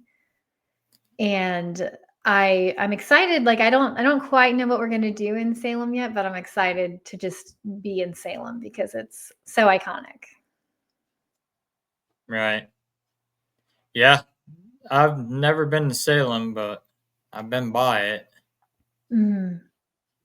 There's also this little people village in Connecticut that we're going to pass through on the way up that I want to do, where there was like a woman that had gone crazy, and like she wanted to rule over like her people around her, so her husband built her this tiny village of like miniature houses in the woods by their house for her to rule over.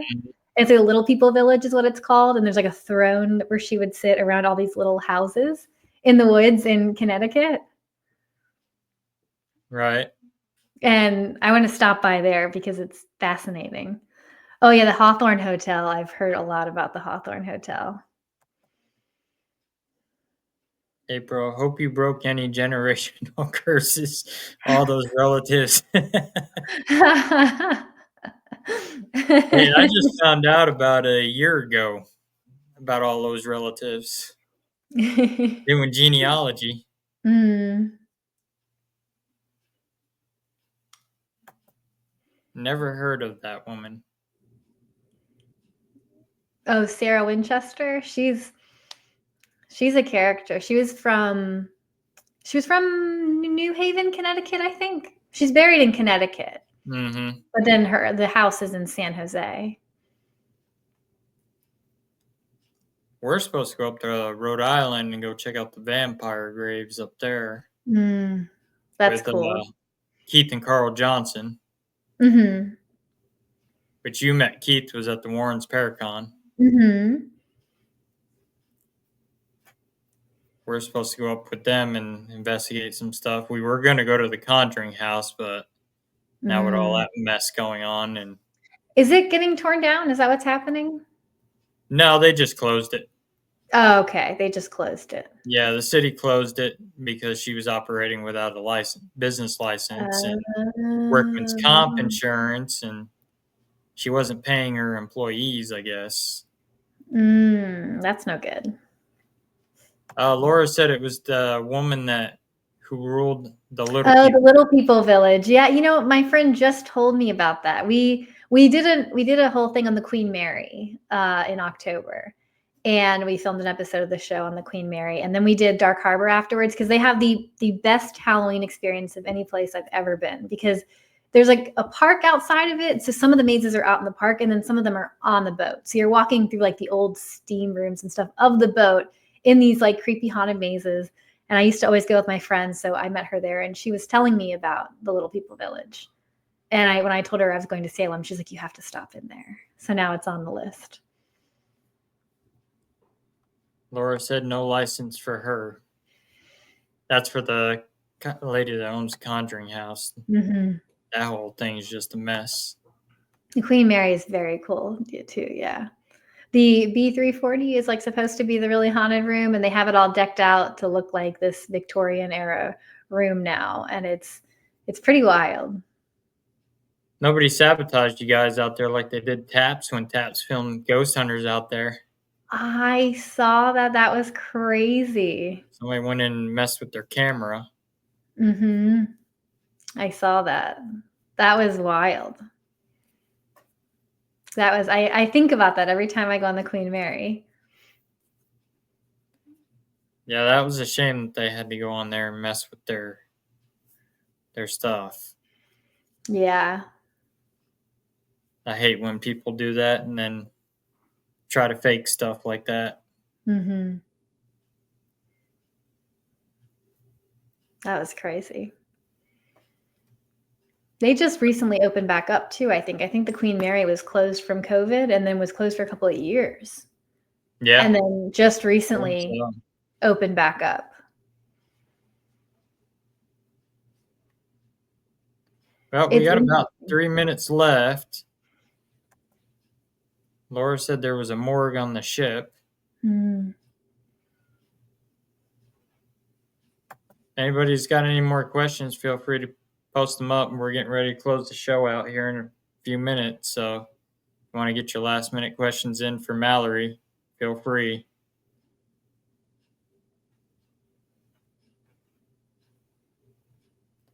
If people want to get a hold of you to book you for events, Paracons, how can they reach you?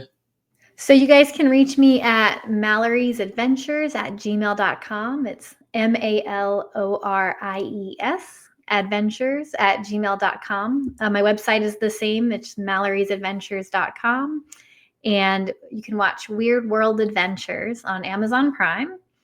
And you can also find our podcast under the same name wherever you podcast.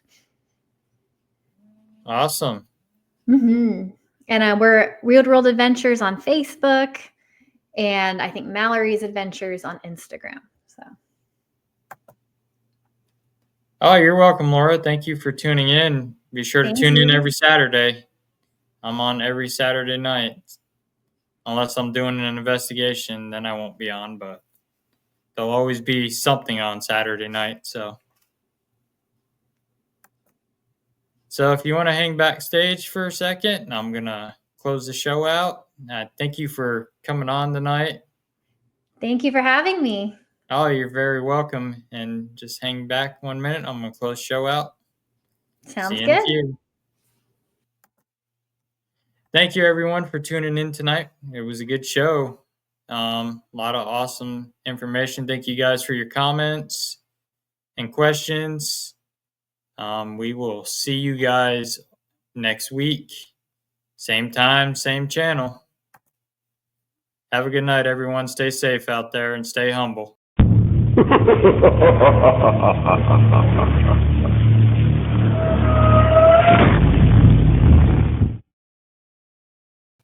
And we're off.